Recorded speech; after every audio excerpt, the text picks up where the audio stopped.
The security camera footage showed everything in grainy black and white. Gate 47, JFK International Airport, 3:47 p.m. A woman collapsed.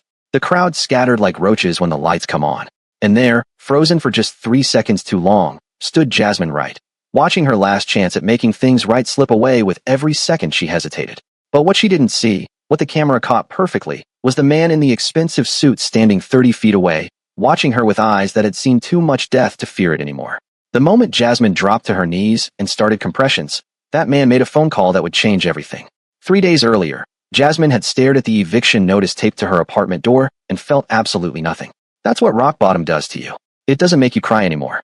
It just makes you numb. 28 years old, a business degree gathering dust in a storage unit she couldn't afford, and a corporate job that had spit her out like yesterday's gum. The severance package barely covered 2 months of rent, and that was gone now. Her phone buzzed with another call from her mother. She didn't answer.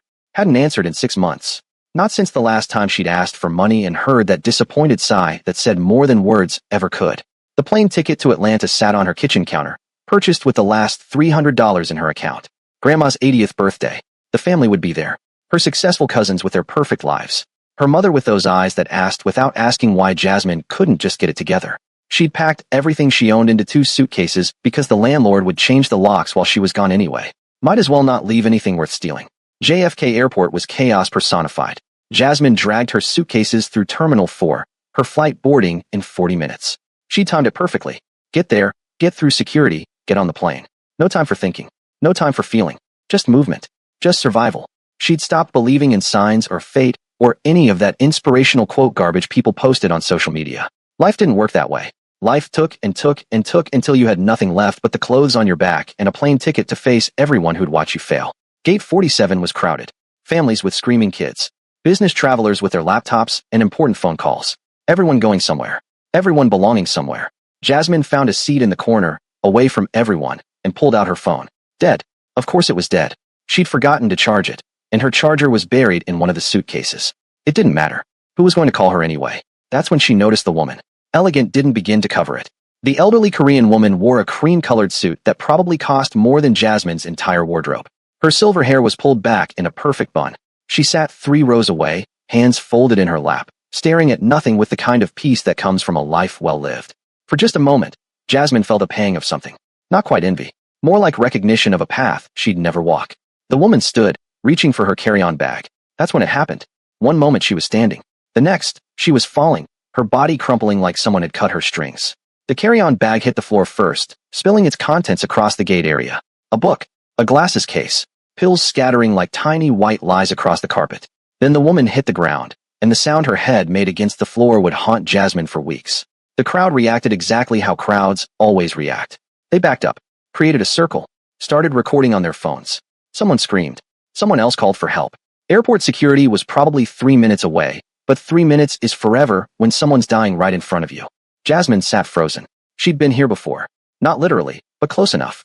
2 years ago, she'd stopped to help a man having a heart attack on the subway. She'd done CPR, saved his life, waited with him until the ambulance came. A month later, he'd sued her, claiming she'd broken his ribs and caused unnecessary injury. The lawsuit had been dismissed eventually, but not before costing her $3,000 in legal fees she didn't have. The judge had literally said, "No good deed goes unpunished." So Jasmine sat there, watching this woman turn blue, and thought about her flight, about her suitcases, about how she couldn't afford another lawsuit, another complication, another reason for life to kick her while she was down. The woman's lips were turning purple now. Nobody was moving. Everyone was just standing there with their phones out, recording a woman dying because that's what people do now. They document tragedy. They don't stop it. Jasmine's grandmother's voice echoed in her head, something she'd said 1,000 times. Baby girl, when God puts someone in your path who needs help, that's not coincidence. That's assignment. Jasmine had stopped believing in assignments or God or any of it. But her legs were moving anyway, and she was pushing through the crowd before her brain could catch up with her body. Have you ever watched someone you love slip away, knowing you could have done something but didn't? Drop a comment below. She dropped to her knees beside the woman, her fingers already finding the pulse point on her neck. Nothing. Or maybe something. Too faint to be sure. The woman's chest wasn't moving.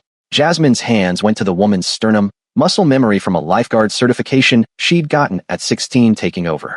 "Someone call 911, she shouted, but everyone just stood there filming. 30 compressions. Hard and fast. She could hear her old instructor's voice. Push like you mean it. Breaking ribs is better than a corpse. 2 rescue breaths. The woman's chest rose and fell. Back to compressions. Jasmine's arms were already burning. Come on, she whispered. Come on, don't you dare die on me. The crowd was bigger now. More phones. More faces. Jasmine blocked them all out. 30 compressions. 2 breaths. She could feel sweat running down her back. How long had it been? 30 seconds? A minute? Time moved differently when you were trying to keep death from taking what it wanted. Ma'am, step back, we've got this. Airport security, finally. But Jasmine didn't stop. Couldn't stop. Because she could feel it now, something changing. The woman's chest moved on its own. Just a little. Then more. The woman gasped, her eyes flying open, unfocused and terrified. She tried to speak, words in Korean tumbling out in a confused rush. Jasmine sat back on her heels, her hands shaking now that the adrenaline was wearing off. You're okay, she said, even though the woman probably couldn't understand her. You're going to be okay. Paramedics arrived with a stretcher and equipment, professional and efficient. They asked Jasmine questions. What happened? How long was she unconscious? Did she hit her head? Jasmine answered on autopilot, her eyes on the woman who was breathing, alive, being loaded onto the stretcher. The woman's hand reached out, grabbing Jasmine's wrist with surprising strength. She said something in Korean, urgent and emotional, tears streaming down her face. She's thanking you. One of the paramedics translated. She says you're an angel. Jasmine wasn't an angel. She was a broke, homeless, faithless woman who'd almost let someone die because she was afraid of being sued. But she squeezed the woman's hand anyway and said, You're welcome. The paramedics wheeled the stretcher away. The crowd dispersed, the show over, already scrolling to the next video. Jasmine stood there, her knees aching from the hard floor, her hands still trembling. Her flight. She checked the board. Boarding now. She grabbed her suitcases and started moving. That's when she felt it. A hand on her shoulder. Not aggressive, but firm. Unmistakable. The kind of touch that said, This isn't a request. Jasmine turned around and looked up into the coldest eyes she'd ever seen. The man was tall, probably 6 feet, wearing a charcoal suit that fit him like it had been sewn onto his body. His face was angular, handsome in a dangerous way, like a knife that had been polished until it gleamed. But it was his eyes that stopped her. Black, empty, calculating. Eyes that had watched people beg and hadn't blinked. Eyes that had given orders that ended lives and slept soundly after. You saved her, he said. His English was perfect, barely accented. You will come with us. It wasn't a question. If you're hooked, hit that like button and subscribe because this story is about to get wild. Comment below. Would you have helped? 3 men in identical dark suits materialized around her. Not threatening, exactly, but there. Present. A wall. One of them picked up her suitcases like they weighed nothing. I'm sorry, I have a flight, Jasmine said, her voice steadier than she felt. She tried to step around him, but he moved with her, blocking her path without seeming to move at all. Your flight has been handled, the man said. His face showed nothing. No anger, no kindness, nothing. Just that terrible calm. The woman you saved is my mother. You will come to the hospital. Now. Jasmine's heart was hammering now. Every survival instinct she had was screaming at her to run, but where? The 3 men weren't touching her, but they didn't need to. They formed a triangle around her, professional and silent. She looked around for airport security, but they were gone. The crowd flowed past them like water around stones, nobody noticing or caring that a woman was being corralled by 4 men in suits. I don't want any trouble, Jasmine said. I just want to catch my flight. There is no trouble, the man replied. My mother is being taken to a private facility. You saved her life. The least you can do is ensure she receives proper care. He paused, and something flickered behind those dead eyes. Unless you would prefer I insist differently. It wasn't a threat. Somehow, that made it worse. This was a man who didn't need to threaten. He simply stated facts and expected the universe to comply. Jasmine thought about arguing, about screaming, about making a scene. But she looked at those eyes again and knew, with absolute certainty, that none of those things would matter. Fine, she said, but I need to call my family. Your phone is dead, he said, and the fact that he knew that sent ice water through her veins. How long had he been watching her? You may use one of ours. He gestured, and one of the suited men stepped forward, extending a phone. Jasmine took it with shaking hands, but when she tried to power it on, nothing happened. After, the man said, when my mother is stable, then you may make all the calls you wish. They walked through the airport, this strange procession. Jasmine in the middle, her suitcases carried by silent men in suits, and the cold-eyed man leading them through corridors she'd never noticed before. Staff doors, service elevators, routes that bypassed security and crowds and anyone who might ask questions. They emerged in an underground parking structure where a black Mercedes SUV waited, engine running, driver standing at attention. The door opened. Jasmine hesitated. Once she got in that vehicle, she was committed. But what choice did she have? She climbed in, and the cold-eyed man slid in beside her. The door closed with the heavy thunk of expensive engineering. The other men got into a second identical SUV behind them. They drove in silence. Jasmine watched the city slide past, her city, suddenly foreign through the tinted windows. She should be on a plane right now. She should be flying to Atlanta, walking into her grandmother's party, facing her family's judgment. Instead, she was in a car with a man who looked at her like she was a problem to be solved. "What's your name?" she asked, because silence felt like surrendering. He didn't look at her. "Kong Min-jun." "Jasmine." "Jasmine, right." She waited, but he said nothing else. "Your mother, is she going to be okay?" "That depends on the next several hours." Now he did turn to her, and she wished he hadn't. "If she lives, you will be rewarded beyond your imagination. If she dies." He didn't finish the sentence. He didn't need to. "I did everything I could," Jasmine said, anger cutting through her fear. "I saved her life back there. If I hadn't helped, she'd already be dead." "Yes," Min-jun agreed. "Which is why you are in this car, and not in a morgue." The words hung in the air like poison gas. Jasmine's mouth went dry. "Are you threatening me?" "I am explaining reality." He turned back to the window. "My mother is the only thing in this world I care about. The only thing that matters. You have extended her life. For that, I am grateful. But gratitude and trust are not the same thing. You will stay until I am certain she is stable. Then, and only then, will you leave." The hospital wasn't a hospital. At least, not like any Jasmine had ever seen. The building was in Manhattan, discreet and expensive, the kind of place where celebrities went to dry out or politicians went to hide medical problems from voters. They entered through a private entrance. No waiting room. No paperwork. Just an elevator that went up and up and up to a floor that probably didn't exist on any directory.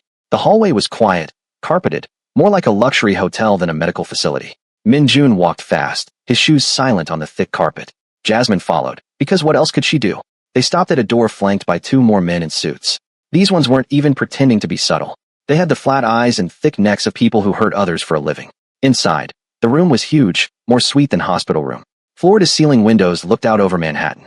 There was a sitting area with leather furniture, a kitchenette, and in the center, surrounded by medical equipment, a hospital bed. Mrs. Kong lay there, tubes and wires connecting her to machines that beeped softly. Her eyes were closed, her breathing steady but shallow. A doctor in an expensive suit looked up as they entered. He spoke to Min-jun in rapid Korean, his tone deferential but urgent. Min-jun's face remained impassive, but Jasmine saw his hands curl into fists at his sides. Whatever the doctor was saying, it wasn't good news. Min-jun responded in Korean, his voice low and controlled, but there was something underneath it. Not quite anger. Something darker. When he finished speaking, the doctor bowed slightly and scurried out like a man who'd just been given a reprieve from execution. "What did he say?" Jasmine asked. Min-jun walked to his mother's bedside, looking down at her with an expression Jasmine couldn't read. She had a massive heart attack. The CPR you performed kept her brain oxygenated, but there was damage to the heart muscle. She needs surgery. He was quiet for a moment. She is 72 years old. The surgery is high risk. But she'll have it, right? The surgery. Tomorrow morning. The surgeon is flying in from Switzerland tonight. Min-jun finally looked at Jasmine. "You will stay here until the surgery is complete." "That's like, what, 12 hours? I can't just disappear for 12 hours. I have a family, they'll worry." "Will they?" Min-jun pulled out his phone, tapped the screen a few times, and turned it to face her. On the screen was her call log. Weeks of ignored calls from her mother. From her grandmother. From cousins and aunts and uncles. "You have been ignoring your family for 6 months. I doubt they will notice 12 more hours." Jasmine felt like she'd been slapped. "You had no right to look at that. I have every right to know who touched my mother." He pocketed the phone. "I know you are 28 years old. I know you lost your job at Harrison Financial 3 months ago. I know you have $43 in your checking account and $17,000 in debt. I know you are being evicted. I know you bought a one-way ticket to Atlanta because you cannot afford to come back." He took a step closer. "I know everything about you, Jasmine Wright. So when I tell you that you will stay here, you will understand that I am not asking. Have you ever felt trapped by someone who held all the cards? Drop a comment and let us know." Jasmine wanted to scream, wanted to cry, wanted to do something other than stand there feeling naked and exposed. "What do you want from me?" "Nothing. Yet." Min-jun gestured to a chair beside his mother's bed. "Sit. Wait. If she wakes before surgery, she will want to thank you properly." The next hours were the longest of Jasmine's life. Min-jun sat on the other side of the bed, silent and still as a statue, his eyes never leaving his mother's face. Jasmine tried to doze, but couldn't. Every time she started to drift off, a machine would beep or a nurse would come in to check vitals, moving around them like they were furniture. Around midnight, Mrs. Kong stirred.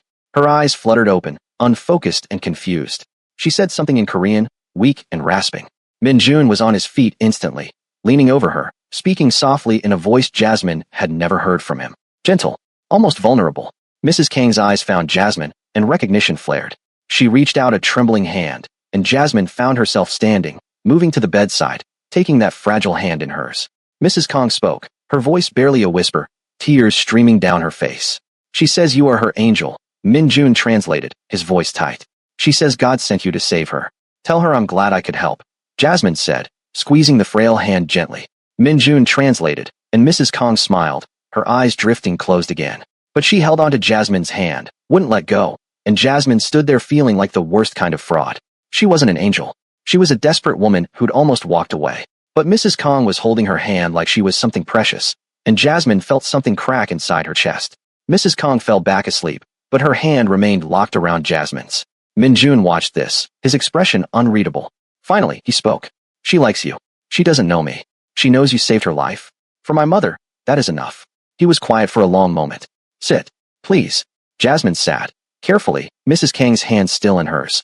Min Jun settled back into his chair, and for the first time, he looked tired. Human, tell me about yourself. Jasmine right. Why? You already know everything. I know facts. Facts are not the same as truth. He gestured vaguely. You have a business degree but worked in corporate finance doing data entry. What? Jasmine laughed bitterly. Because business degrees don't mean anything without connections. Without money. Without family who can open doors. She looked down at Mrs. Kang's sleeping face. I graduated top of my class. Had interviews at 6 firms. Got offered exactly 0 jobs. Finally took what I could get. Spent 3 years making spreadsheets for people dumber than me who got hired because their dad played golf with the CEO. You are angry. I'm realistic. Anger and realism are not mutually exclusive. Min Jun leaned back. Do you know what I do, Jasmine? I can guess. Guess then. She looked at him, really looked at him. The expensive suit that wasn't just expensive but custom. The way the staff moved around him like he was radioactive. The men with guns in the hallway. Something illegal. Something that requires a lot of muscle and a lot of money. I run an organization, Min Jun said carefully. We provide services that others cannot or will not provide. We protect our people. We solve problems. He paused. Yes, it is illegal. But illegal and immoral are not the same thing either. That's what all criminals say. Perhaps. He didn't seem offended. My father was a good man. Honest. Worked 3 jobs to provide for us. When I was 12, a man, an American businessman, hired my father to do construction on a building. 6 months of work. When the job was done, the man refused to pay. Said my father's English was too poor, that he had misunderstood the contract. My father tried to fight it. Hired a lawyer with money he didn't have. The case was dismissed. The lawyer kept the money anyway. Min Jun's voice never changed, but Jasmine could hear something underneath it. Old rage, carefully controlled. My father had a heart attack 3 weeks later. Stress, the doctors said. He survived it, but he was never the same. Could not work. We lost everything. My mother cleaned office buildings at night to feed us. I was 14, and I learned that the law does not protect people like us. So I found other ways to protect my family. By becoming a criminal. By becoming powerful. There is a difference. Mrs. Kong squeezed Jasmine's hand in her sleep, and Jasmine squeezed back. Why are you telling me this? Because tomorrow, my mother will have surgery. If she survives, I will owe you a debt. And I always pay my debts. He stood, walked to the window, looked out at the city lights. You are educated. Intelligent. Desperate. Those are useful qualities. Jasmine's stomach dropped. I'm not interested in working for you. You have not heard my offer. I don't need to. Whatever you're selling, I'm not buying. Min Jun turned to face her, and there was something almost like amusement in his eyes. You are being evicted in 6 days. You missed your grandmother's birthday. Your family believes you're a failure. You have nothing, Jasmine right. Nothing except the gratitude of a dying woman and her son. He walked back to the bed, looked down at his mother. Wait until morning. See if she survives. Then decide if you want to hear what I have to offer. Before you find out what happens next, smash that subscribe button because this story gets even crazier. What would you do in Jasmine's situation? Comment below. The surgeon arrived at 5 in the morning, a small Swiss man with wire-rimmed glasses and hands that didn't shake. He spoke to Min Jun for exactly 7 minutes, his tone confident but not arrogant, the voice of a man who'd done this procedure 1,000 times and succeeded 999. Min Jun listened without interrupting, then nodded once. The surgeon left to prep. Mrs. Kong was wheeled away at 6:30. She was awake, groggy from pre-op medication, but lucid enough to squeeze Jasmine's hand one more time. She said something in Korean, smiling weakly, and Min Jun's jaw tightened almost imperceptibly. What did she say? Jasmine asked after the doors closed behind the gurney. She said you have kind eyes. That she hopes I will take care of you the way you took care of her. Min Jun turned away. She does not understand that kindness is a luxury we cannot afford. They waited in the suite. Min Jun paced like a caged animal, silent and dangerous. Jasmine sat in the leather chair, exhausted beyond measure but unable to sleep. She'd been awake for almost 24 hours. Her body ached. Her mind felt fuzzy. But every time she closed her eyes, she saw Mrs. Kang's face, that moment when her heart had stopped and Jasmine had to decide whether to help or walk away. Around 8, food arrived. Not hospital cafeteria food, but real food. Eggs Benedict, fresh fruit, coffee that smelled like it cost more than Jasmine's last meal. She ate because her body demanded it, tasting nothing. Why does she matter so much to you? Jasmine asked, breaking the silence. Your mother, I mean. Obviously she's your mother, but it's more than that. Min-jun stopped pacing. For a long moment, Jasmine thought he wouldn't answer. Then he sat down across from her, and when he spoke, his voice was different. Quieter, more human. When my father died, I was 16. My mother could have sent me back to Korea, to family who would have raised me. Instead, she kept me here. Worked 3 jobs. Slept 4 hours a night. I watched her hands bleed from the cleaning chemicals. Watched her fall asleep, standing up on the subway. She never complained. Never asked for help. Just worked. He leaned forward, elbows on his knees. When I was 18, I made my first real money. Illegal money. I came home with an envelope of cash, told her she could quit her jobs. She slapped me so hard I saw stars.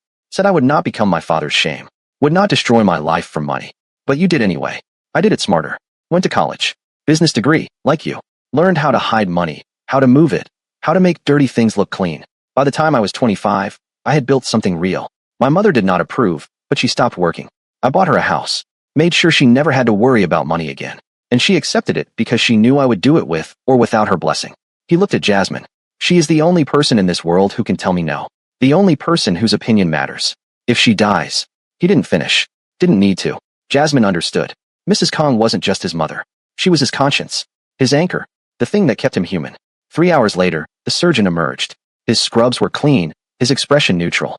He spoke to Min-jun in English this time, probably for Jasmine's benefit. The surgery was successful. We repaired the damage and placed 2 stents. Her heart is beating strongly. She will need time to recover, several months of rehabilitation, but she will live.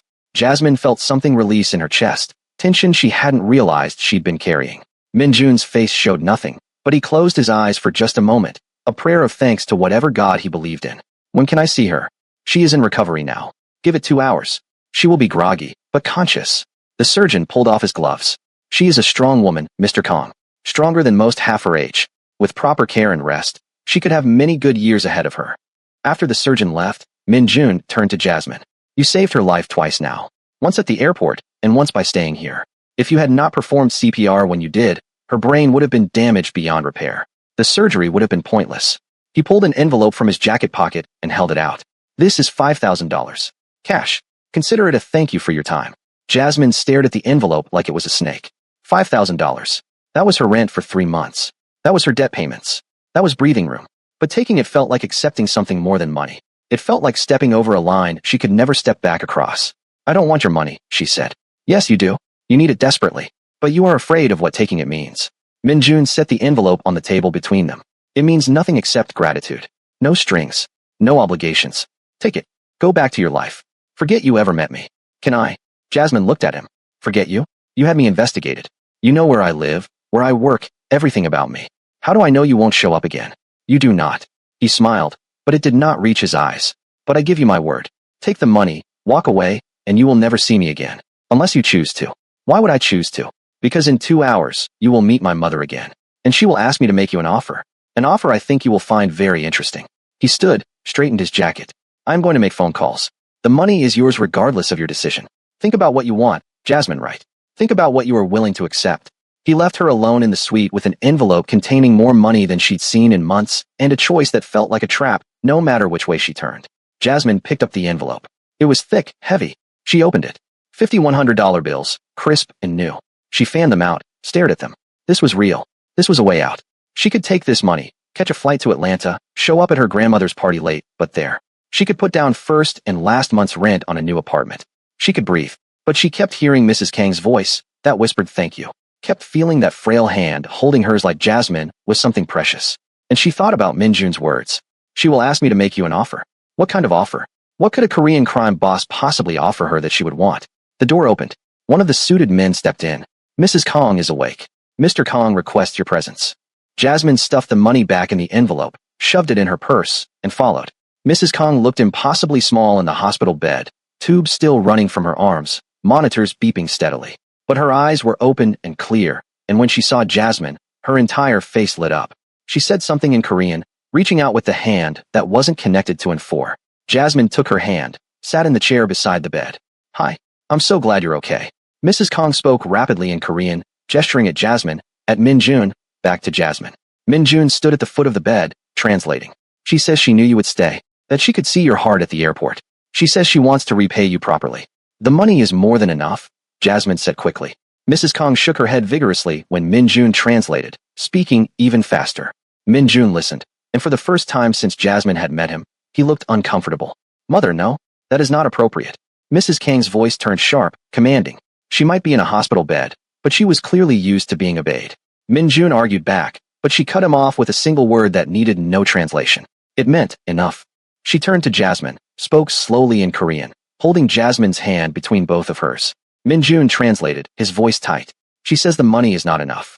Money cannot repay a life. She wants you to stay, to work for her, as her companion and caretaker while she recovers. I'm not a nurse, Jasmine said. You would not need to be. We will have medical staff. But my mother. Min-jun paused. She does not trust easily.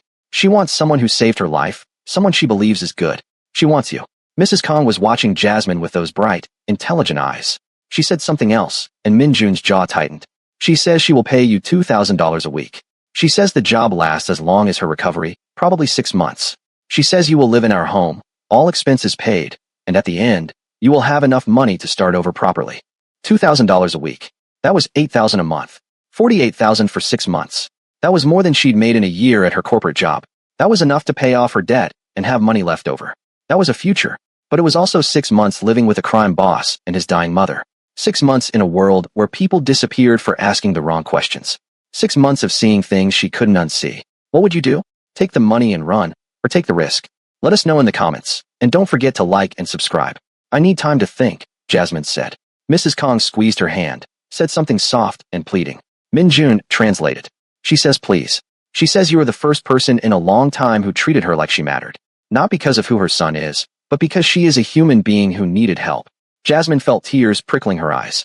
That frail hand in hers, holding on like Jasmine, was a lifeline. And maybe she was. Maybe they both were. If I say yes, I want rules. Boundaries. I'm not getting involved in anything illegal. I take care of your mother. That's it. I don't want to know about your business. I don't want to see it. I'm just there for her. Agreed, Min-jun said immediately. And after 6 months, I walk away. No strings. No obligations. I'm free. Something flickered across Min-jun's face. You will be free to leave. Whether you will want to. He shrugged. That remains to be seen. What's that supposed to mean? It means my mother has a way of making people family. Once you are family, leaving is more complicated. He moved to his mother's other side, placed a hand on her shoulder. But yes, 6 months. Then you are free to go. Jasmine looked at Mrs. Kong, at that hopeful face. Looked at the envelope of money in her purse. Looked at Min-jun with his cold eyes that weren't quite as cold when he looked at his mother. She thought about her empty apartment, her eviction notice, her family who thought she was a failure. She thought about 6 months of security, of purpose, of being needed.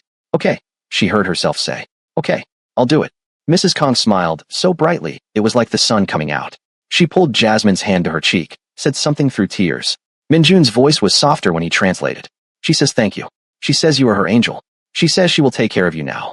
And Jasmine, who hadn't cried in months, who thought she was all dried up inside, felt tears spill down her cheeks. The estate in Westchester looked like something out of a movie. Not the fun kind of movie, the kind where someone always ended up dead in the third act.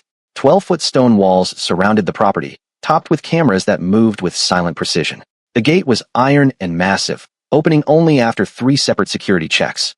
The driveway was a quarter-mile long, lined with perfectly manicured trees that probably cost more than Jasmine's entire education.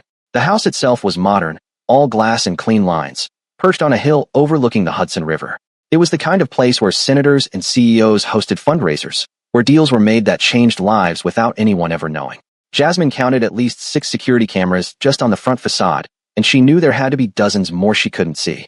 Welcome home, Min-jun said as the SUV stopped in the circular driveway. He said it without irony, like this fortress was supposed to feel welcoming. This isn't home, Jasmine replied. This is a job. For now. He opened his door. Come. I will introduce you to the staff. The staff. Of course there was staff. A housekeeper named Mrs. Chun who looked at Jasmine with shrewd, evaluating eyes. A chef named Marcus who nodded once and went back to his prep work. 2 daytime security guards, 3 nighttime ones, all of whom looked like they ate protein powder for breakfast and next for lunch. And then there was Dr. Park, a thin Korean man in his 50s who would be handling Mrs. Kang's medical care. Mrs. Kang will be discharged in 3 days, Dr. Park explained in lightly accented English. I will be here every day for the first 2 weeks to monitor her recovery. After that, 3 times a week unless there are complications. Your job is to ensure she takes her medications on time, eats properly, and does not overexert herself. Can you handle that? I can handle that, Jasmine said, trying to sound more confident than she felt. Dr. Park looked at her like he could see right through her. Can you? Because if she has another heart attack because you forgot to give her blood thinners or let her climb stairs when she should not, you will answer to Mr. Kang. And I assure you, that is not a conversation you want to have. I won't forget. Good. He handed her a 3-ring binder thick as a dictionary. Everything you need to know is in here. Medication schedules, dietary restrictions, physical therapy exercises, warning signs of complications. Read it tonight. There will be a quiz tomorrow. He wasn't joking. Minjun showed her to her room on the 2nd floor. Calling it a room was like calling the ocean damp. It was a suite, bigger than her entire apartment had been. King-size bed with sheets that probably had a thread count higher than her credit score. Attached bathroom with a shower big enough to host a party. A sitting area with a couch and a desk. Floor-to-ceiling windows overlooking the estate grounds. Mrs. Kang's room is directly across the hall, Minjun said, gesturing. I am on the 3rd floor if you need anything. There is an intercom system. Just press the red button and someone will respond. Do not go into the east wing. That is private. What's in the east wing? My office. My private quarters. Things that do not concern you. His tone made it clear the subject was closed. Dinner is at 7. Formal attire is not required, but please be presentable. My mother values manners. He started to leave, then paused. Jasmine, thank you for doing this. I know it is not an easy choice. You didn't really give me much of a choice. No, he agreed. But you could have taken the money and disappeared. Many would have. The fact that you did not tells me my mother's instincts about you were correct. He met her eyes. Do not make me regret trusting those instincts. After he left, Jasmine sat on the edge of the bed and tried to process what she'd just agreed to. 6 months. She could do 6 months of anything. She'd survived worse. At least here, she had a roof over her head and money coming in. At least here she had a purpose. She pulled out her phone. Still dead. She'd need to ask for a charger. When she finally got it powered up, she'd have to call her grandmother, explain why she'd missed the party. What would she say? Sorry, Grandma. I saved a dying woman at the airport, and now I'm living with her crime boss son. That would go over well. The binder Dr. Park had given her sat on the desk, accusing and enormous. Jasmine opened it. The first page was a detailed medical history. Mrs. Kang was 72. She'd had high blood pressure for 15 years, controlled with medication. Her husband had died of a heart attack 23 years ago. She had no other children besides Minjun. No living siblings. The notes were clinical, impersonal, but between the lines, Jasmine could read a story. A woman who'd lost her husband young, raised a son alone, watched that son become something dangerous to keep them both safe. The medication schedule was complex. 6 different pills at different times of day, some with food, some without. Blood thinners in the morning. Beta blockers at lunch. Statins at dinner. An ACE inhibitor before bed. Miss 1 dose, and the entire careful balance could collapse. Jasmine took notes, made flashcards, set alarms on her phone. She was so focused on studying that she didn't hear the knock at first. When it came again, louder, she jumped. Come in. A woman entered, Asian, maybe 35, dressed in black slacks and a black silk shirt. She moved like a dancer, graceful and controlled, but there was something predatory about her. Her eyes swept the room, cataloging everything, landing on Jasmine with an assessment that felt invasive. I am Yuki, she said. No smile, no warmth. Head of security. Nice to meet you. It is not nice. It is necessary. Yuki closed the door behind her. I need to be clear about something. You are here because Mrs. Kang wants you here. Mr. Kang has allowed it because his mother's happiness is important to him. But I do not trust you. I haven't done anything. Yet. You have not done anything yet. Yuki crossed her arms. You will be living in this house, seeing things, hearing things. I need to know you understand the consequences of talking about what you see or hear. I signed an NDA, Jasmine said, fighting to keep her voice steady. Minjun made that very clear. I talk. I go to jail for violating it. Jail would be preferable. Yuki's smile was sharp as a knife. I have been with Mr. Kang for 8 years. I have seen people betray him. I have seen what happens to them. You seem like a smart woman, Jasmine. Smart enough to understand that some secrets are kept not with paper, but with fear. Are you threatening me? I am educating you. Yuki moved to the window, looked out at the grounds. There are 43 cameras on this property. 17 inside the house, 26 outside. You are never unwatched. Every room except bathrooms and bedrooms is monitored. If you make a phone call, we know. If you send an email, we know. If you try to leave without permission, we know. Jasmine's stomach turned. This is insane. I'm here to take care of Mrs. Kang, not to be imprisoned. You are here because Mrs. Kang asked for you. But that does not make you family. That does not make you trustworthy. Yuki turned back to face her. Earn our trust. Do your job. Take care of her.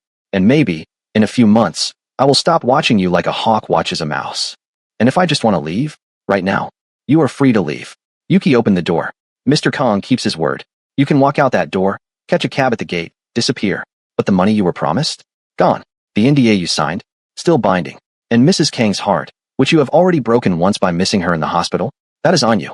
She left without waiting for a response, the door clicking shut with a finality that felt like a cell locking. Jasmine sat there, shaking. What had she gotten herself into? This wasn't a job. This was a gilded cage. But Yuki was right about one thing. She'd made a promise to Mrs. Kong. And despite everything, despite the cameras and the threats and the cold-eyed security chief, she didn't want to break that promise. Her phone buzzed. A text from an unknown number. Dinner at 7. East Terrace. Do not be late. MJ. She had 2 hours. Are you feeling the tension? Hit that like button if you're on the edge of your seat. Comment below, would you stay or leave? Jasmine spent those 2 hours studying the binder and trying not to think about the cameras watching her. She showered in the enormous bathroom, hyper-aware that this was supposedly one of the few places she had privacy. She changed into the nicest clothes she'd brought, a simple blue dress that was probably too casual for this place, but was the best she had. At 6:55, she made her way downstairs. The house was a maze of hallways and rooms, all decorated with minimalist precision. Abstract art on the walls, probably originals worth more than houses. Furniture that looked uncomfortable but was probably designer. Everything was perfect, sterile, like a museum where people happened to live. She found the East Terrace through trial and error, following the smell of food. It was outside, overlooking the gardens and the river beyond. The sun was setting, painting the sky in shades of orange and purple that would have been beautiful if Jasmine hadn't felt like she was walking into a trap. Minjun was already there, changed into casual clothes, slacks, and a white shirt with the sleeves rolled up. He looked different out of his suit, younger, almost approachable. Almost. You found it, he said, gesturing to a chair. Please sit. The table was set for two, intimate and strange. Marcus brought out the first course, some kind of soup that smelled incredible. Jasmine waited for Minjun to start eating before she touched her spoon. The soup was perfect, complex flavors she couldn't identify, the kind of food she'd only had at restaurants she couldn't afford. Dr. Park says you spent the afternoon studying, Minjun said. He is impressed. I don't want to mess this up. Neither do I. He set down his spoon, looked at her directly. I need to apologize for Yuki. She can be intense, but she is protective of my mother and of me. She means well. She threatened me. She warned you. There is a difference. He sighed. Jasmine, I am going to be honest with you. My world is dangerous. I have enemies. People who would hurt my mother to hurt me. Having you here, someone unknown, someone we have not fully vetted, it makes my people nervous. Give them time. Prove yourself. They will relax. How long did it take Yuki to trust you? Minjun smiled, a real smile that transformed his face.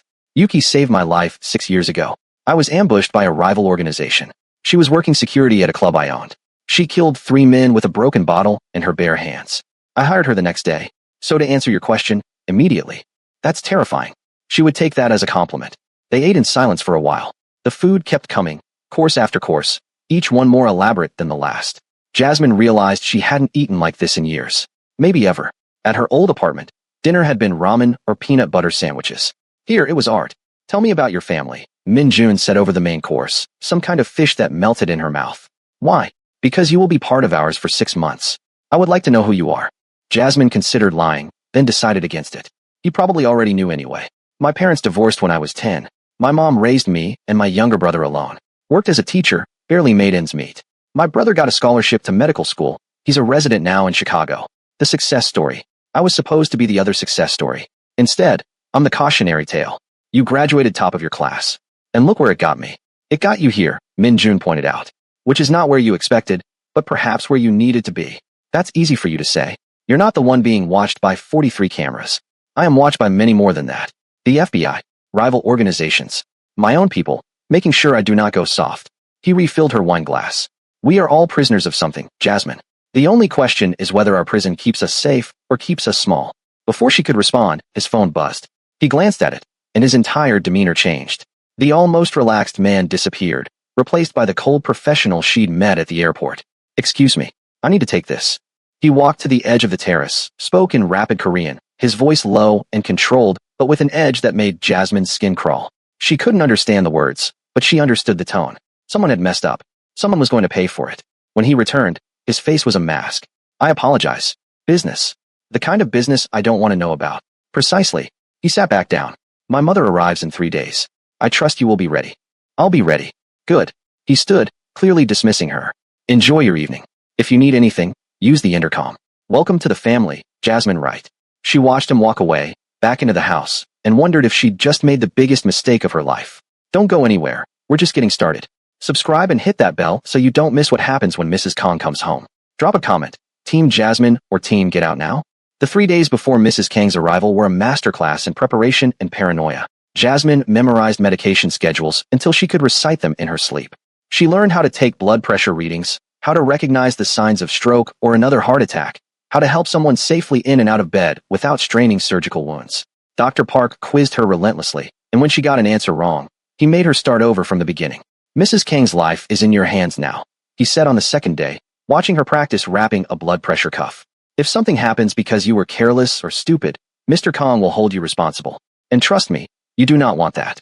Everyone keeps saying that. Jasmine snapped, frustrated. What exactly would he do? Kill me? Over a missed medication. Dr. Park's face went very still. No, he would not kill you. That would be too quick. He would make sure you understood, truly understood, the consequences of your failure. And then you would wish he had killed you. He adjusted the cuff on Jasmine's practice dummy. Do not test him. Please. I like you. I would hate to see what you would become. That night, Jasmine couldn't sleep. She lay in her enormous bed, staring at the ceiling, and wondered what Dr. Park meant. What did Minjun do to people who disappointed him? She'd seen glimpses of it, that cold fury when he was on the phone, that complete lack of empathy in his eyes when he talked about business. But she hadn't seen it directed at anyone. Not yet. Around 2 in the morning, she heard voices. Raised voices, coming from somewhere below. She got out of bed, crept to her door, opened it a crack. The voices were clearer now, coming from the first floor. One was Minjun. The other was unfamiliar, male, pleading in Korean. Jasmine knew she shouldn't. Knew it was exactly the kind of thing Yuki had warned her about. But she couldn't help herself. She moved to the stairs, staying in the shadows, and looked down. The foyer was lit by a single lamp. Minjun stood in the center, still dressed despite the late hour, his hands in his pockets. In front of him, a man knelt on the marble floor. He was maybe 30, Korean, his face bruised and bloody. He was crying, begging, the words tumbling out too fast for Jasmine to catch even if she'd understood the language. Minjun listened without expression. When the man finally stopped talking, Minjun said something quietly. The man started crying harder, shaking his head frantically. Minjun repeated himself, his tone unchanged. The man crawled forward, grabbed Minjun's legs, begging. Minjun stepped back, disgusted. He said one word, sharp as a gunshot. 2 of the security guards appeared from nowhere, hauled the man to his feet. The man was screaming now, fighting, but the guards dragged him toward a door Jasmine had never noticed, tucked under the stairs. They disappeared through it, and the screaming cut off abruptly when the door closed. Minjun stood there alone for a moment. Then he looked up, directly at Jasmine hiding in the shadows. Their eyes met. Jasmine froze, caught, her heart hammering. Minjun said nothing, just looked at her with those dead eyes for 5 seconds that felt like 5 hours. Then he turned and walked away, disappearing into the east wing. Jasmine ran back to her room, locked the door even though she knew it was pointless, and sat on her bed shaking. What had she just seen? What happened to that man? The door under the stairs, where did it lead? She didn't want to know, but she couldn't stop imagining. She didn't sleep the rest of the night. The next morning, Jasmine came downstairs to find Minjun at breakfast, reading a newspaper, looking like he'd slept perfectly. Good morning, he said pleasantly. Coffee. What happened last night? The words were out before Jasmine could stop them. Minjun set down his newspaper. You should not have been watching. I heard voices. I was worried. Worried about what? That I was in danger in my own home. He poured himself coffee, the picture of calm. The man you saw was an employee who made a mistake. A costly mistake. He was dealt with. Dealt with how? In a way that ensures he will not make that mistake again. Minjun met her eyes. Would you like details, Jasmine? Would knowing exactly what happened to him make you feel better or worse? I don't want to be part of this. You are not part of this. You are part of my mother's care. What I do to maintain my business is separate. He buttered a piece of toast with careful precision. But since you asked, I will tell you. The man stole from me $50,000, thinking I would not notice or would not care. I gave him a choice. Return the money with interest and accept punishment, or refuse and face worse consequences. He chose to return the money. And the punishment? 2 broken fingers on his right hand. A reminder that stealing from me has a price. Minjun bit into his toast, chewed, swallowed. He is alive. He still has his life and most of his hand. He will think twice before betraying me again. That is mercy in my world. Jasmine felt sick. That's not mercy. That's torture. That is survival. That is what keeps my organization running and my people safe. He leaned forward. You think I am cruel? Perhaps I am. But cruelty with purpose is better than chaos. Every person who works for me knows the rules. Break them, face consequences. Follow them, prosper. It is simple. Nothing about this is simple. No, Min Jun agreed. But it is honest. I do not pretend to be something I am not. I do not lie to myself about what I do. Can you say the same? What's that supposed to mean? It means you took this job knowing who I was, knowing what I did. You can pretend you did it for my mother, that you were just a caretaker, but you took money from a criminal. You were living in a house bought with illegal money. You were eating food, wearing clothes, sleeping in a bed paid for by the things you claim to want no part of. He stood, straightened his jacket. You do not get to judge me, Jasmine. Not when you benefit from what I do. He left her sitting there, the truth of his words sitting in her stomach like stones. Mrs. Kong came home on a Thursday afternoon. An ambulance brought her, not because she needed it, but because Min Jun insisted. Dr. Park supervised every step of transferring her from the gurney to a wheelchair, from the wheelchair to her bed. The room across from Jasmine's had been transformed into a medical suite, with a hospital bed, monitors, everything Mrs. Kong might need. But Mrs. Kong hated it immediately. She said something sharp in Korean, waving her hand dismissively at the equipment. Min Jun tried to argue, but she cut him off with that same commanding tone Jasmine had heard in the hospital. Dr. Park hid a smile. What's she saying? Jasmine asked. She says she is not dying and will not be treated like she is dying. Min Jun translated, clearly frustrated. She wants the regular bed put back. She wants the monitors removed. She wants her room to look like a room, not a hospital. The medical equipment is necessary, Dr. Park interjected. Mrs. Kong responded, and Dr. Park's smile grew. She says you can check her vitals 3 times a day like a normal doctor instead of watching her like a hawk. She says she survived 72 years without being monitored every second and will survive more. Min Jun looked at Jasmine helplessly. Can you talk to her? Me? I just met her. She likes you. She will listen to you. Jasmine approached the bed carefully. Mrs. Kong looked tired but alert, her eyes bright with determination. Mrs. Kong, Jasmine said slowly.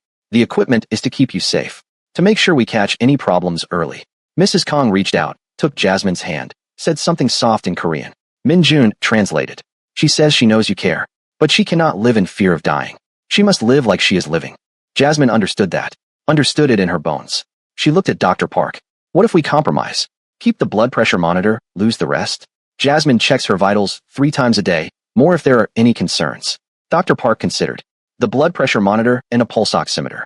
Those are non-negotiable. Mrs. Kong, who apparently understood more English than she let on, nodded. Okay, good. Min Jun looked relieved. Thank you. Do not thank me yet, Dr. Park said. The real work starts now. He was right. The first week was exhausting. Mrs. Kong was a terrible patient. She wanted to walk when she should rest. She tried to go downstairs when stairs were forbidden. She picked at her food, claiming it was too bland, even though the chef was making special low-sodium meals. She argued about every medication, every restriction, every rule. But she was also funny, warm, determined. She taught Jasmine Korean words, laughing at her pronunciation. She told stories about Min Jun as a child, stories that made him blush and try to change the subject. She held Jasmine's hand while they watched Korean dramas together, neither of them understanding the same language, but both of them understanding the story. And slowly, carefully, Jasmine fell in love with her. It wasn't sudden. It was gradual, like spring arriving. The way Mrs. Kang's face lit up when Jasmine entered the room. The way she insisted on braiding Jasmine's hair, her fingers gentle and sure. The way she said, my daughter, in Korean, not realizing Jasmine had learned those words. The way she made Jasmine feel seen, valued, important. 3 weeks in, Jasmine's grandmother finally got through on the phone. Jasmine had been avoiding her calls, not knowing what to say. But her grandmother was persistent, and guilt finally won. Jasmine Marie Wright, where have you been? Her grandmother's voice was equal parts worried and angry. You missed my party. Your mother is beside herself. What is going on? Jasmine had prepared a lie. A job opportunity she couldn't pass up. A live-in position taking care of an elderly woman. All technically true, just missing some key details. But when she opened her mouth, what came out was, I'm sorry, Grandma. I'm so sorry. I messed up everything, and I was ashamed to face you all. There was silence on the other end. Then, softly, baby, we don't care about success. We care about you. Where are you? Are you safe? I'm safe. I promise.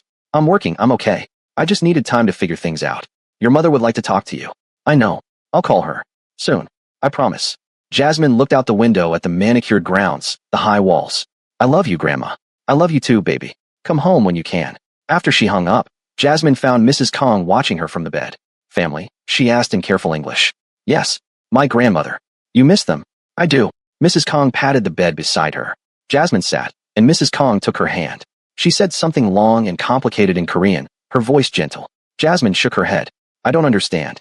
Mrs. Kong tried again, slower, mixing in English words. Family, not always blood. Sometimes, choice. You choose us. We choose you. Now, you have two families. Tears burned Jasmine's eyes. Thank you. Mrs. Kong pulled her close, held her like a mother would, and Jasmine let herself cry for the first time in months. Cried for everything she'd lost, and everything she was afraid of losing. And Mrs. Kong just held her, rocking slightly, humming something that sounded like a lullaby. That was when Min Jun found them.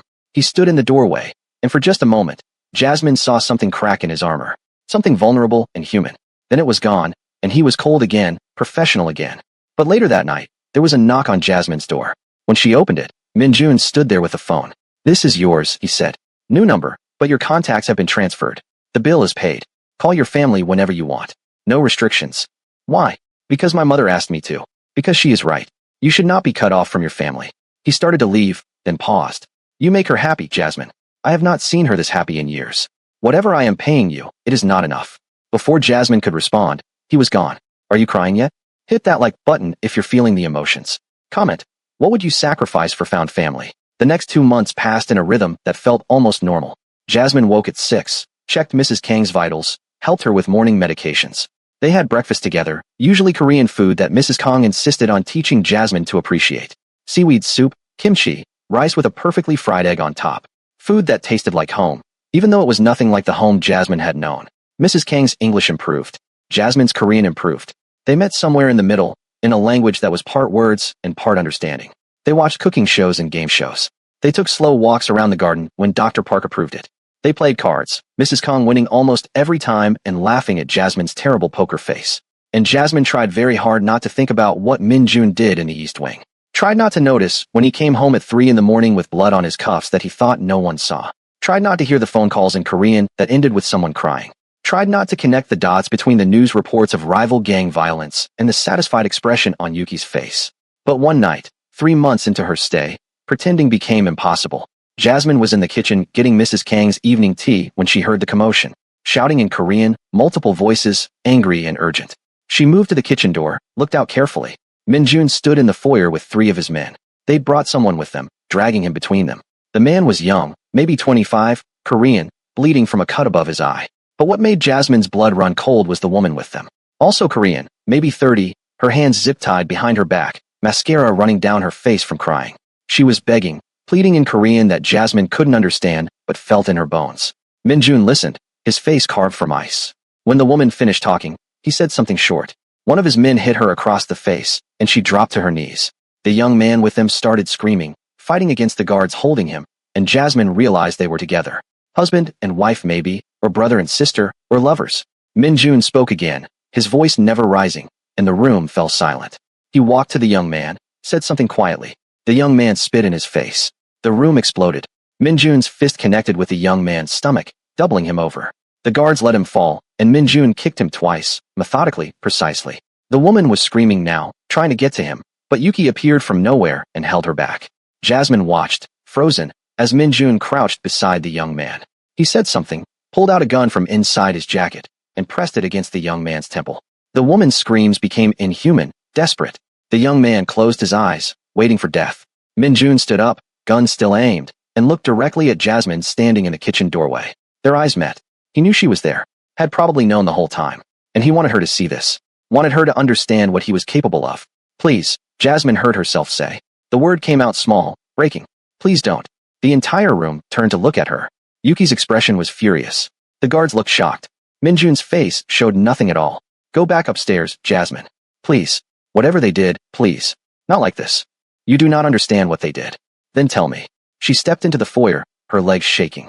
Tell me what could possibly justify execution in your living room. They tried to kill my mother. Min Jun's voice was still calm, still controlled, but something underneath it burned. They were hired by a rival organization. They were supposed to poison her medication. Instead, they lost their nerve and ran. My people caught them before they could disappear. Jasmine looked at the couple on the floor. The young man was bleeding, conscious but barely. The woman was staring at Jasmine with desperate, pleading eyes. Did they do it? Did they poison her? No, but intent is enough. It's not. It can't be. Jasmine moved closer, even though every instinct screamed at her to run. If you kill people for what they might have done, how are you different from the people who killed your father? Min Jun's expression flickered. Just for a second, something like pain crossed his face. Do not speak about my father. Why not? You said he was killed by someone powerful, someone who faced no consequences. You became this to protect your mother from people like that. But now you are people like that. Jasmine, go upstairs. His voice was dangerous now, the ice cracking to show fire underneath. This does not concern you. It does concern me. Because in 3 months, I walk away from here. And if I walk away knowing I watched you murder 2 people and said nothing, then I'm complicit. Then I'm just as guilty as you. You are already complicit, Min Jun said quietly. The moment you took my money, the moment you moved into this house, you became part of this. You do not get to claim innocence now. Maybe not, but I get to claim humanity. Jasmine knelt beside the woman, looked into her terrified eyes. What's your name? The woman stared at her, confused. Ji-won, she whispered. Ji-won. That's beautiful. Jasmine looked up at Min Jun. Her name is Ji-won. His name is probably something equally beautiful. They're not just problems to solve or threats to eliminate. They're people. They made a mistake. They ran instead of going through with it. That has to count for something. It counts for nothing. But Min Jun lowered the gun slightly. They accepted money to kill my mother. The fact that they failed does not erase their intent. Then punish them some other way. Break their fingers like you did to the thief. Take their money. Exile them. But don't kill them. Please.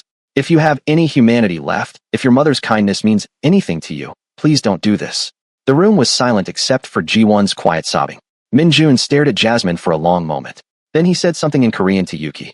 Yuki responded, clearly arguing, but Min Jun cut her off with a single word. She fell silent, furious but obedient. Min Jun holstered his gun. They will live, but they will not leave unpunished. He spoke to the couple in Korean, and the young man's eyes went wide with fear. Min Jun repeated himself, and the man nodded frantically, agreeing to whatever terms were being set. What did you tell them? Jasmine asked. That they have 1 hour to leave New York. That if they are ever seen in this city again, they will die slowly. That they will tell everyone they know what happens to people who threaten my family. He looked at Jasmine. Are you satisfied? No, but it's better than murder. It is mercy I do not usually extend. Do not expect it to become a habit. He gestured to his men. Get them out of here. The couple was dragged away, Ji-won still crying but alive, her husband conscious enough to walk. When they were gone, Min Jun turned to Jasmine. You overstepped. I know. You questioned my authority in front of my people. You made me look weak. I'm sorry. No, you are not. You would do it again. He moved closer, and Jasmine forced herself not to back away. I allowed this because my mother would be devastated if something happened to you. But do not mistake my allowance for approval. The next time you interfere with my business, there will be consequences. I understand. Do you? He was close enough now that she could see the exhaustion behind his eyes, the weight of being what he was. You think you saved them. You think you did something good. But they will be found within a week by the people who hired them. And those people will kill them for failing. So your mercy just delayed their deaths, not prevented them. Maybe, but at least their blood isn't on your hands. Or mine. Min Jun laughed, but there was no humor in it. My hands have been covered in blood since I was 18 years old. Adding 2 more corpses would not have changed anything.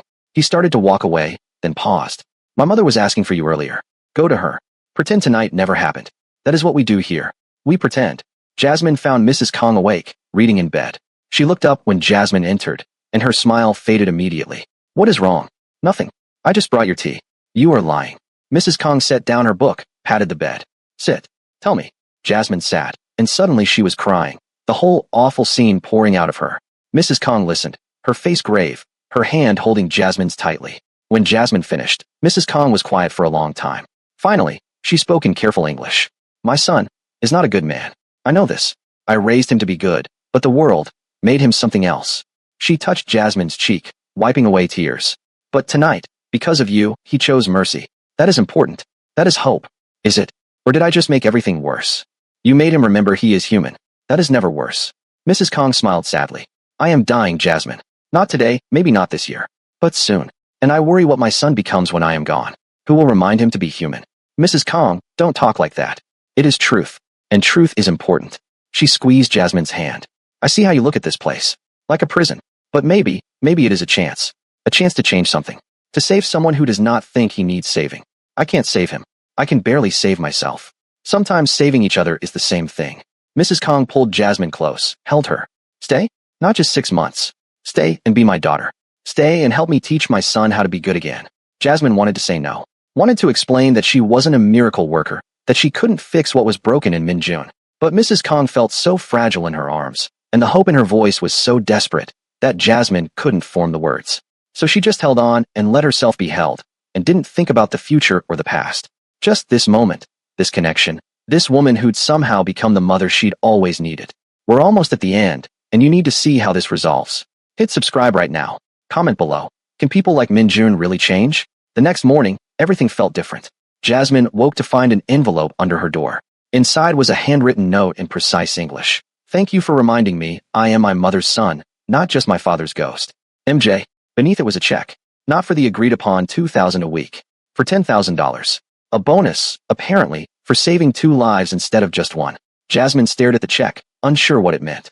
Was it gratitude? An apology? Or a reminder that everything here, even mercy, had a price? She found Min-jun in the garden, watching the sunrise with a cup of coffee.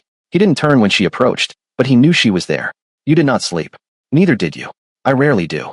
He gestured to the empty chair beside him. Sit, please. They sat in silence for a while, watching the sky turn from purple to pink to gold. Finally, Min-jun spoke.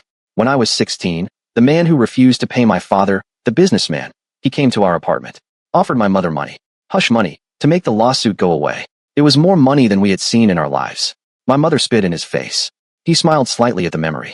I asked her why she would not take it when we needed it so desperately.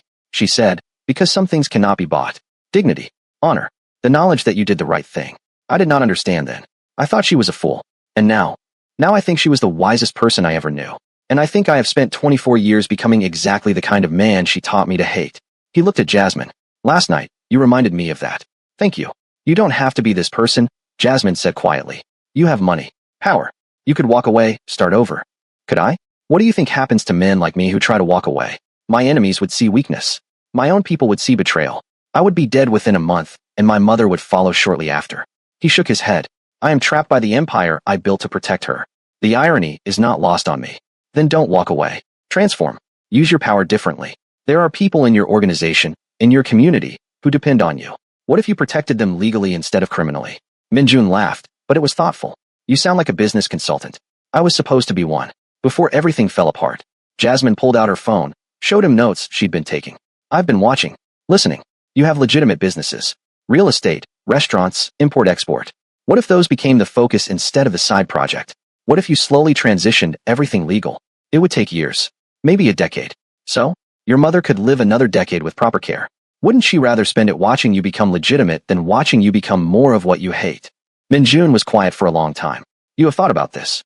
I've had 3 months and not much else to think about. Jasmine hesitated. Your mother asked me to stay. Past the 6 months. She wants me to help her teach you how to be good again. And what did you tell her? I didn't. Because I don't know if I can. I don't know if anyone can. She met his eyes. But I think maybe it's not about teaching you.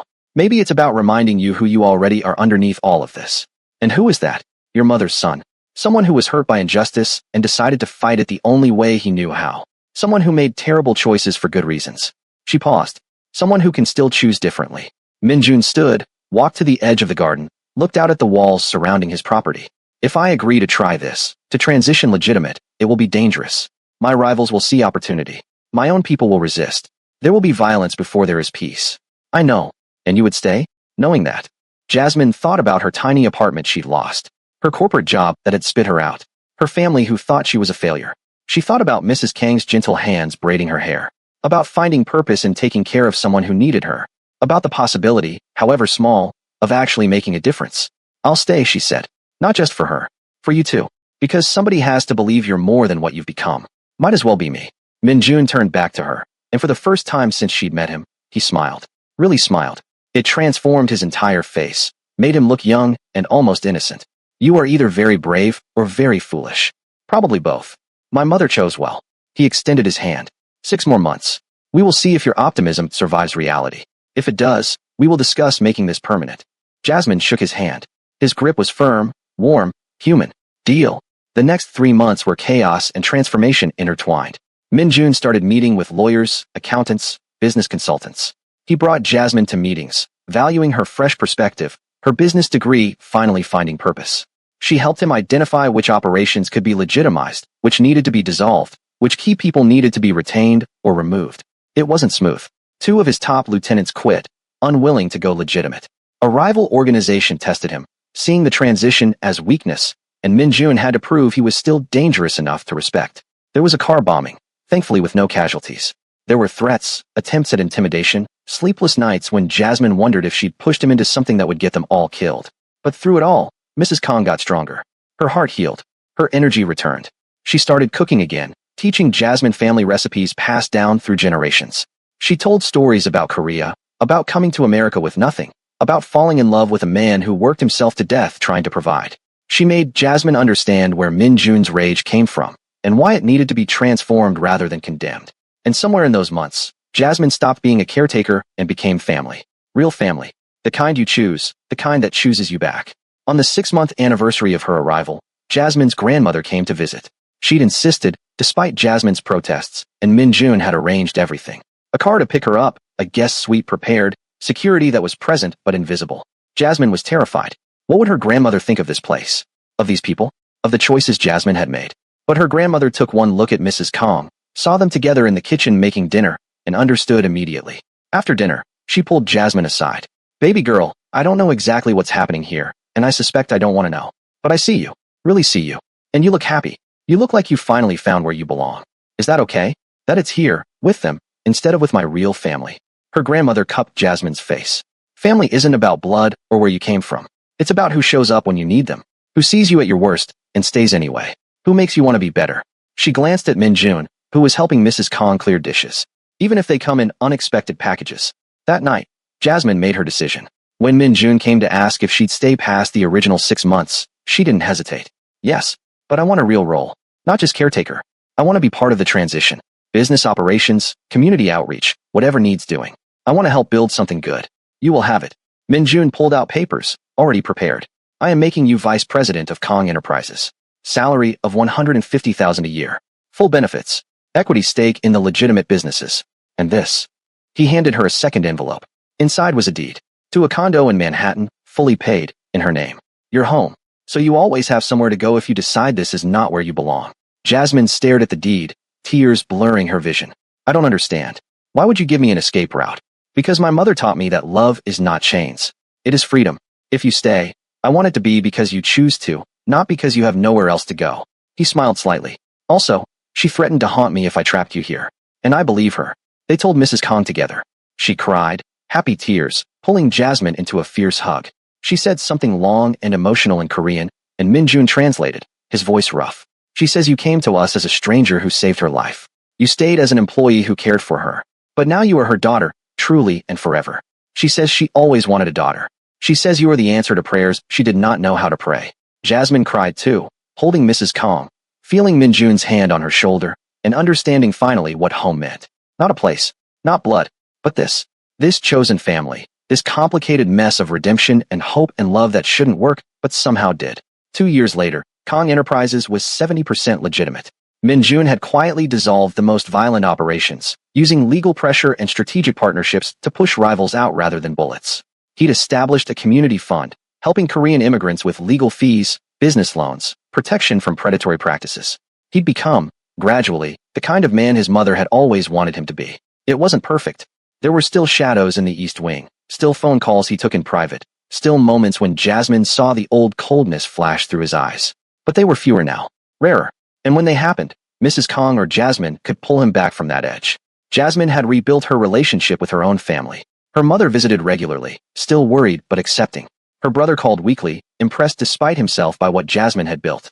Her grandmother and Mrs. Kong had become unlikely friends, bonding over grandchildren they hoped to have someday. On the 2-year anniversary of that day at the airport, Jasmine stood in the garden with Mrs. Kong, watching the sunset. Do you ever regret it? Mrs. Kong asked in English that had become fluent. Saving me that day? Staying here? Never, Jasmine said honestly. You gave me a family, a purpose, a life I didn't know I could have. We gave each other that. Mrs. Kong squeezed her hand. You saved my life twice. Once at the airport with your hands. Once here with your heart. You saved my son's soul. That is a debt I can never repay. You already have. You made me your daughter. You were always my daughter. I just had to wait for you to find your way home. Min Jun joined them, and they stood together, this unlikely family forged from desperation and choice and mercy. Jasmine thought about that moment at the airport when she'd almost walked away, when she'd almost let fear and past hurt keep her from helping. How different her life would be if she'd made that choice. But she hadn't walked away. She'd dropped to her knees and fought for a stranger's life. And that stranger had fought for hers in return. What are you thinking about? Min Jun asked. About how saving someone's life can end up saving your own. He smiled, the real smile he wore more often now. Yes, it can. And standing there between them, The mother who'd adopted her and the man who'd transformed for her. Jasmine understood that mercy was never wasted. That choosing compassion, even when it was hard, even when it was dangerous, even when it made no logical sense, that was how broken things healed. That was how broken people became whole. She'd saved a woman's life at an airport. That woman had saved hers in return. And together, they'd saved a man who'd forgotten he was worth saving. It wasn't the ending Jasmine had expected, but it was the one she needed. The one they all needed. It was home. If this story moved you, if it made you believe in second chances and chosen family and the power of mercy, smash that subscribe button. Drop a comment telling us about a time someone showed you unexpected kindness. Share this video with someone who needs to hear that it's never too late to choose differently. Because Jasmine's story, it could be anyone's story. It could be your story. Sometimes all it takes is one moment of courage, one choice to help instead of walking away, and everything changes. Thank you for watching. Thank you for being here. And remember, you never know when the person you save might end up saving you.